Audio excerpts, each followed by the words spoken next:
Assalamualaikum warahmatullahi wabarakatuh.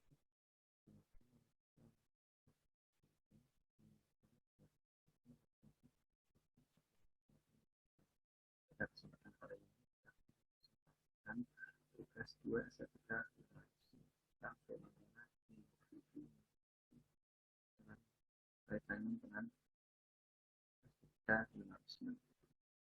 Ya, bisa kita mulai. Ini saya mengambil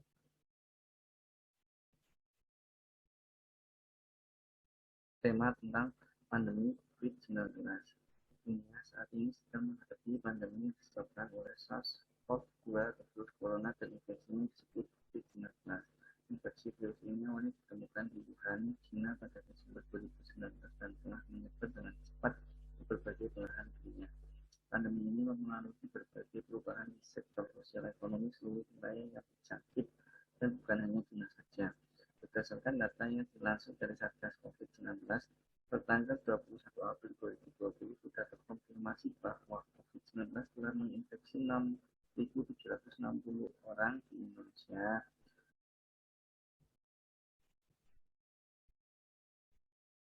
Dengan angka kematian sebesar 590 orang dan 747 orang dinyatakan telah berakhir sembuh. Di awal kemunculannya, virus ini mendapat beragam respons yang muncul dari masyarakat Indonesia. Sebagian mulai berhati-hati dan menerapkan pola hidup sehat, tapi lebih banyak yang tidak peduli dan terkesan meremehkan, bahkan menjadikan virus ini sebagai bahan candaan. Bukan hanya masyarakat biasa, pejabat-pejabat pun banyak yang meremehkan keberadaan virus ini dan tidak melakukan persiapan maupun antisipasi munculnya wabah ini di Indonesia. Bahkan, ketika COVID-19 mulai menyebar dengan cepat ke berbagai daerah dan beberapa negara telah menutup akses keluar masuk, pemerintah dan warga Indonesia masih terkesan santai dan kurang melakukan tindakan pencegahan terhadap virus ini.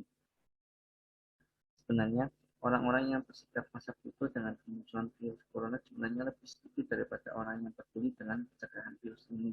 Tetapi ketidakpedulian mereka itulah yang kemudian mempercepat penyebaran virus. Orang-orang dalam kelompok ini biasanya adalah orang-orang yang merasa dirinya kebal dan orang yang menganggap bahwa sains tidak sepenuhnya benar. Ini kita bisa melihat bahwa fenomena yang terjadi adalah masyarakat yang tidak peduli dengan adanya virus ini dan masa bodoh. Itulah fenomena yang terjadi dengan komedi dan sebagainya. Mari kita lanjutkan.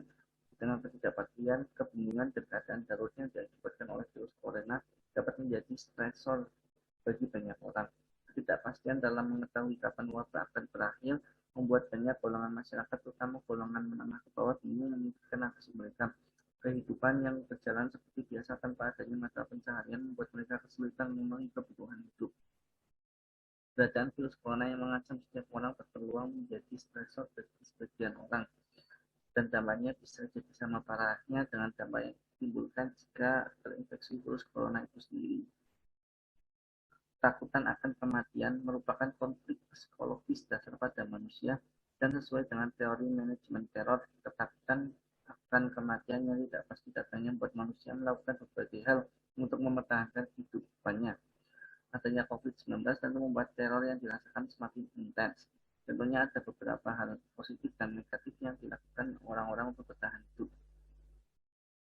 Untuk mengurangi kecemasan di masyarakat, sudah sepatutnya kita melakukan berbagai hal untuk meningkatkan optimisme masyarakat di tengah pandemi ini. Masyarakat yang masih mampu mencukupi kebutuhan hidupnya banyak yang meningkatkan kepeduliannya dengan berkontribusi untuk membantu golongan yang tidak mampu dengan cara melakukan penggalangan dana, melakukan donasi. Ada juga kelompok-kelompok lain yang membantu menjadikan APD untuk jenazah.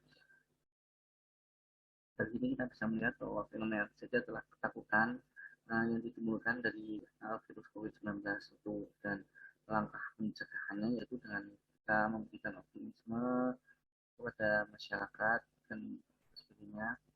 Lalu kita lanjut, kesehatan serta produksi masker dalam jumlah besar untuk berikan kepada orang-orang yang masih harus bekerja di luar karena adanya virus corona ini. Masyarakat juga menjadi lebih peduli dan menerapkan pola hidup yang sehat, dan hal tersebut merupakan sebagian dari upaya pertahanan diri yang dilakukan oleh masyarakat untuk menghindari infeksi COVID-19. COVID-19 juga mendorong sebagian orang untuk bertindak secara salah dalam rangka bertahan hidup. Fenomena panik ini merupakan salah satu contohnya. Tindakan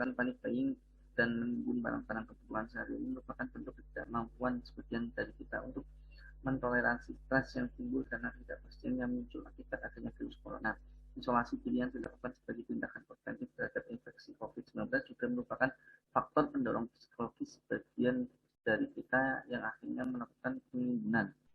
Seperti yang telah diketahui, alasan mereka melakukan penimbunan adalah untuk berjaga-jaga, tetapi mereka malah terdorong untuk membeli barang-barang yang tidak diperlukan.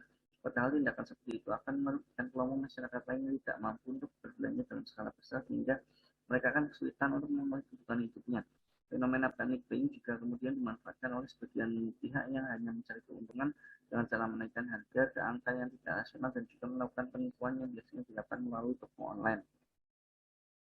Untuk mengontrol perilaku tersebut, kita harus berusaha tetap berpikir rasional walaupun sulit dilakukan di saat seperti ini. Dalam situasi seperti ini, kita dapat menggunakan metode kognitif dan behavioral therapy untuk menghindari pengambilan keputusan yang didasarkan pada emosi saat dan tindakannya terburu-buru. Metode ini dapat membantu kita untuk meningkatkan kemampuan mengatur emosi dan membantu kita untuk tidak terjebak dalam pemikiran yang salah dan mengemban kemampuan kita dalam memecahkan suatu masalah. Metode CBT bisa membantu kita untuk mengurangi kecemasan setelah rasa takut yang timbul karena adanya pandemi. Contoh aplikasi metode ini dapat kita terapkan untuk menghindari penting dengan cara membuat daftar barang yang memang kita perlukan untuk bertahan hidup selama 2-3 minggu ke depan. Selain itu, kita bisa menggunakan metode ini untuk menganalisis berita-berita yang kita terima terkait COVID-19 ini, agar kita tidak mudah termakan hoax yang akan meningkatkan kecemasan kita. Pandemi COVID-19 telah mengubah berbagai aspek dalam kehidupan kita.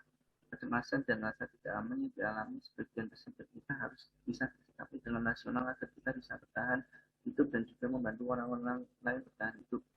Penerapan pola hidup sehat dan mengikuti anjuran pemerintah juga harus kita lakukan sebagai upaya untuk mencegah penyebaran COVID-19. Bisa kita lihat contohnya di sini ada panic perilaku yang terjadi saat COVID-19 itu. Lalu ini ada jaga jarak, orang-orang pakai masker dan sebagainya. Demikian presentasi dari saya. Mohon maaf apabila ada kesalahan kata. Terima kasih. Wassalamualaikum warahmatullahi wabarakatuh.